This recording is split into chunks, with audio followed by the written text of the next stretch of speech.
It's Monuments Monday, and it's a special Monuments Monday because today is April 14th, and that's the anniversary of the night that the Titanic struck the iceberg that sent her to her watery grave. Now, this building here is on the site of the house of William Watson. He was a crew member on the Titanic. Now, this building at the time, well, not this building, but a building on this site was his family's home.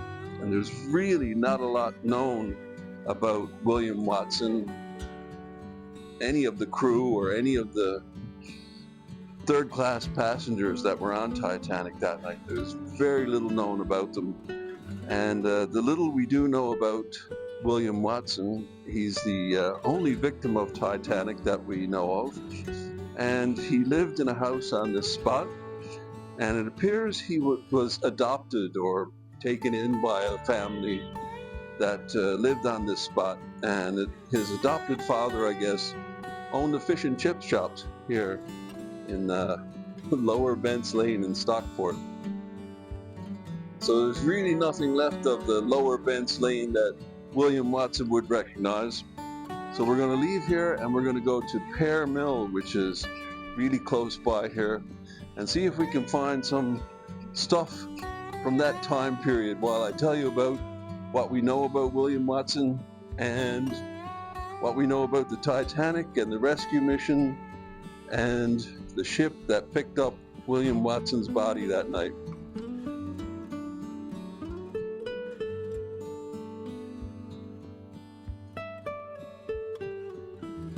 So this is Pear Mill in Stockport, and we're a very short distance from William Watson's home. And you can see the pear. There's a giant pear on the roof of the building. It was a cotton mill back in the day. And it's a bunch of things nowadays, but it has a fantastic antique store inside. And we're going to see if we can find some things contemporary to the Titanic and maybe some nautical things. It's a wonderful antique store where you can play with the exhibits or try on the exhibits. Well, you can buy things there too, of course. And there's so many weird and wonderful things in here. I have no doubt we'll find some things that William Watson would recognize. So the story of the Mackay Bennett, the ship that was sent to retrieve the bodies, is really, really fascinating. The guy, Barnstead, I believe his name was like the chief coroner or whatever, and he was really cutting edge in his field there. He's an unsung hero of forensics, I guess you'd call it. And the methods he started using on the victims of the Titanic were used to identify victims 9/11, the Trade Center, World Trade Center. So ideas he came up with for identifying bodies. And they were tasked with trying to find as much information as they could, because the people were from all over the world, of course, the victims and the families. So we all know the story of Titanic and how there weren't enough lifeboats and the foolishness and the what ifs. But part of the story that we don't know or don't hear about often is the recovery of the bodies that went in the water. And there were estimated to be around 1,500 people died that night. And although there weren't enough lifeboats, there certainly were enough life jackets. And perhaps every one of those 1,500 people were wearing life jackets that night.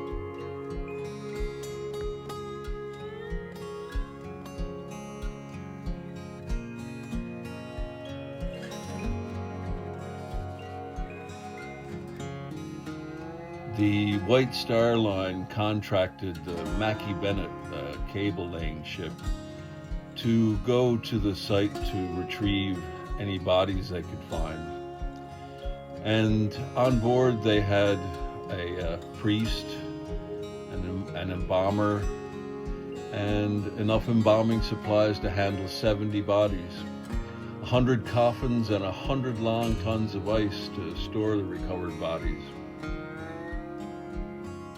So Barnstead had enough embalming chemicals for like 70 bodies, and they had no idea how many bodies they were going to recover. That could have been too much, not enough. They didn't know how many bodies they were going to find.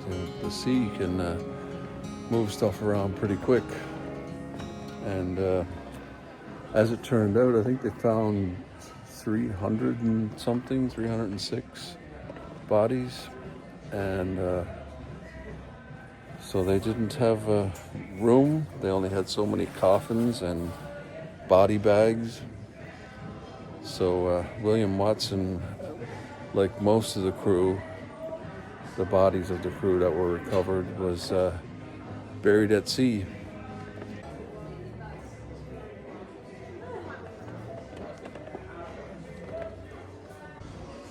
In the 1910s, I think that would have been the straw hat era.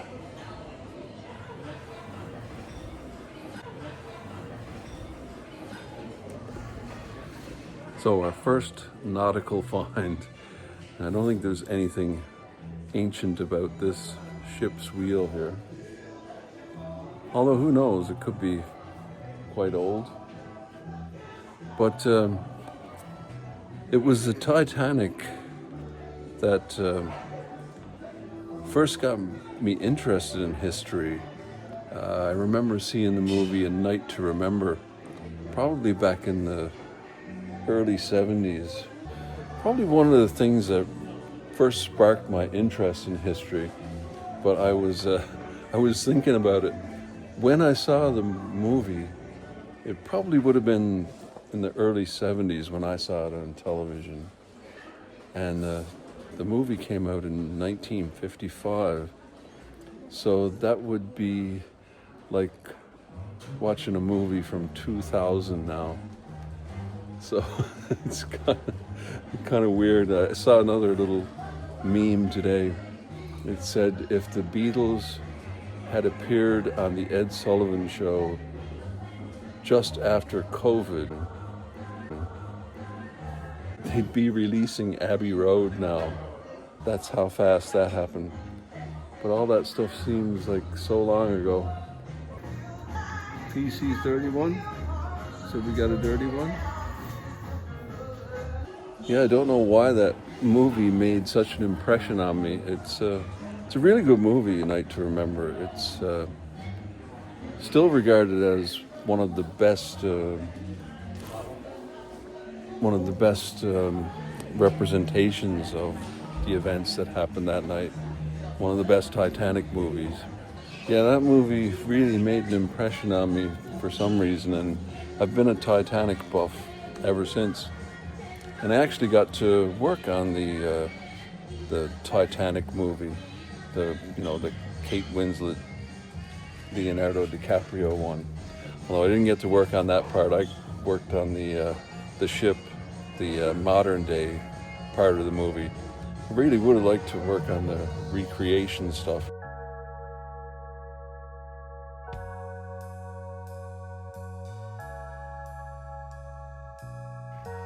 Something we've always known about movie magic is water doesn't scale well.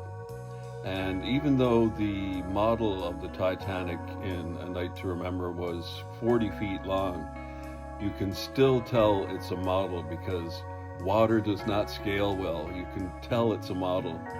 And it's always been a problem with models. Models in water have to be really, really big to fool your eye with the water. The water just doesn't look right.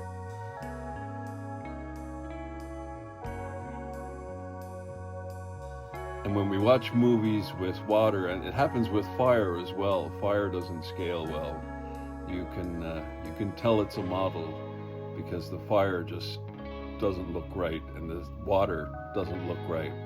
Of course, all that's fixed with CGI. But who knows, in years to come, we'll look at the CGI and know that's fake instantly as well. And that's an interesting thing about movie magic. Back when A Night to Remember first came out in 1958, one of the survivors of the Titanic was brought to the premiere of the movie, and they were asked through a translator, because if I remember correctly, she didn't speak English, and they asked her if it was how it really was, if it was a good representation of what happened that night. And she said, "What I can't understand is if they were close enough to film it, why didn't they come to help us?"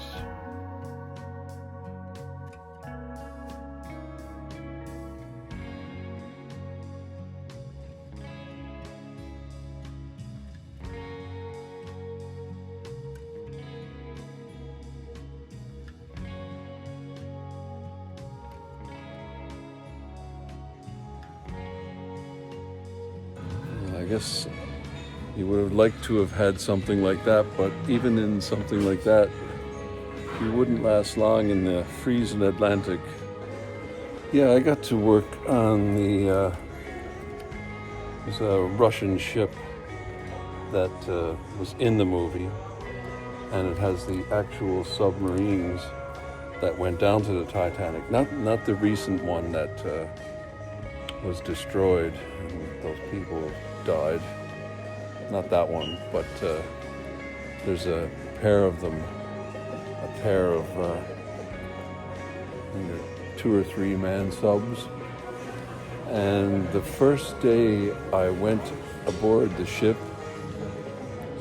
that would take them out to the wreck site of the Titanic, and the little submarines were on deck and they were working on them. And when you see them in movies and on film, and and when you see them, they look quite nice and streamlined and aerodynamic. Well, not aerodynamic, streamlined. They look really high tech and look, yeah, I'd do that. I'd get in that. But when I got on board ship, they were doing maintenance on these things. And typical Russian sailor fashion, they were hacking away at one of the components of the sub with an axe. I ain't going 2 miles under the ocean in something that you do maintenance on with an axe. And you're thinking to yourself, yeah, like there's a chance of you getting in a submarine to go down to the Titanic. But some of the crew actually did get to go down to the Titanic. I know several people that have been down to the Titanic.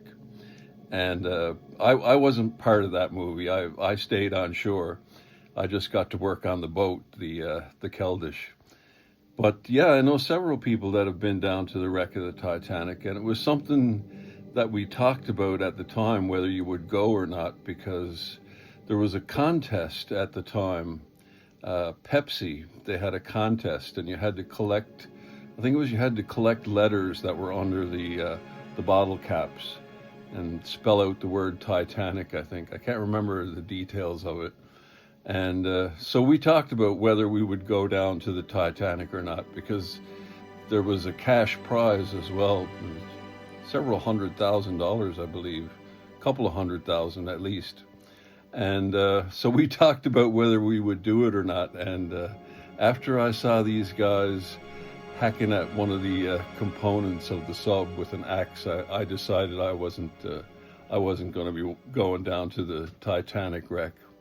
But it's crazy. It's 2 miles under the ocean, and I think it's several hours to get down there. 3 or 4 hours to get down to the wreck, just the descent to the wreck. It's pretty crazy, but it's an amazing thing to see, I'm sure. But I think I would have taken the cash prize. Yeah, they were really, when you see them with the cover on them, they look really sleek and wonderful and high tech, but with the cover off, it's just a bunch of copper tubes, and it looks like something from World War II built by Russians. Really, it really looks, I mean, it's really cool, but it doesn't look high tech at all with the skin off it. There's a penny red stamp.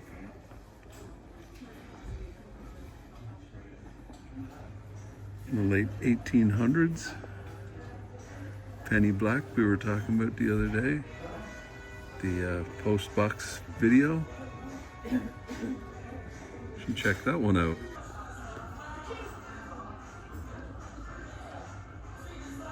And those little shoes, they remind me of the museum in Halifax. And Halifax is where all the victims were offloaded, all the bodies that were retrieved from the wreck of the Titanic, picked up by the Mackay Bennett and brought to Halifax. And there's a museum in Halifax that has a floor dedicated to Titanic, and they have a pair of little shoes in there. It's really, really sad, really tragic, but it's a touching story. One of the bodies found was of a little child, around 2 years old, and they never did identify the body. The body remained unidentified until very recently, actually. And all of the clothing that was with the bodies, they burned it all. There was a big fire, and they set fire to it all to stop people from treasure hunting and, gathering up mementos of the wreck. They didn't want that for some reason, so they burned all the bodies' clothing, all the victims' clothing. And a policeman picked up the little pair of shoes belonging to the little kid that was found, the body that was found. And for some reason, he didn't have the heart to burn them, and they were saved. And they're on display in the museum in Halifax. Another thing on display in the museum in Halifax is the infamous door, the Rose and Jack door. And it's not a door. It's everybody calls it a door, but it's not a door. It's I don't recall what it is. I think it's a piece from the stairway or something, or wall paneling or something. It's the largest single piece that was retrieved from Titanic, from the wreck. And it's a big wooden panel, apparently not big enough for two to float on. And James Cameron actually replicated this piece for the movie based on the piece in the museum in Halifax. John Jacob Astor was the richest person in America at the time. When he died, he had enough in his bank account to build 30 Titanics. He was the richest man aboard Titanic, and his son offered a reward of a couple of $1,000s to anyone that found his body. And that is easily 10 times that nowadays. And the crew that found his body, the Mackay Bennett crew, his body was easily recognizable. He had several things with his initials monogrammed on it, and he had a few £1,000s in his pocket. But you can't take it with you, right? But he was easily recognizable, and his son paid the reward to the crew. The crew went on to use that money to bury the unknown babe. They were really moved by the unknown baby they found. And they used the money to pay for the funeral and his monument, coffin, and a copper plaque.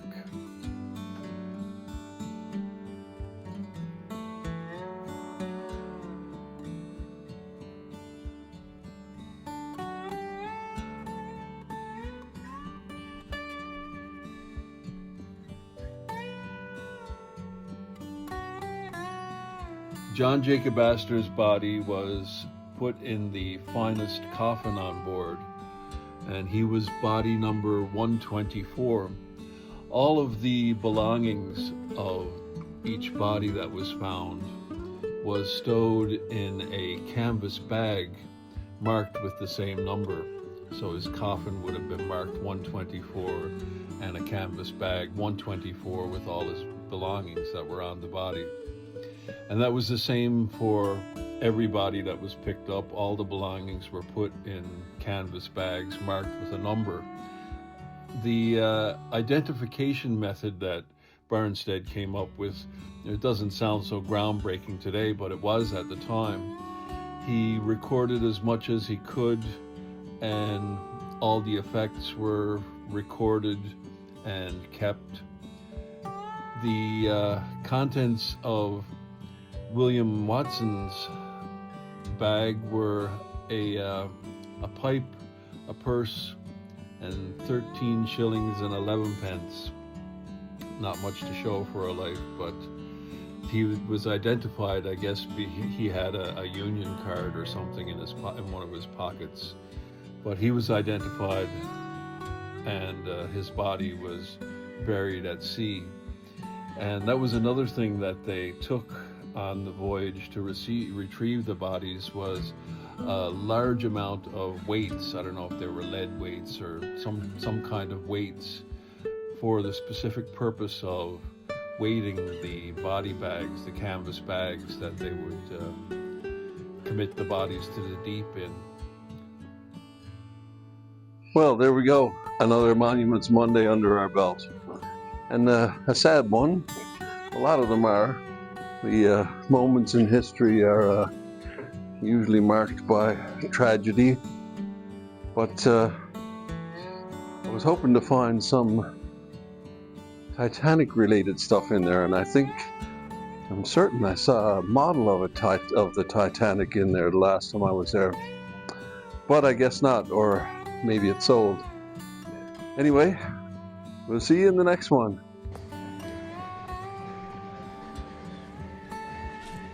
I don't know if I enjoy it or hate it when I see things that I've owned in antique stores.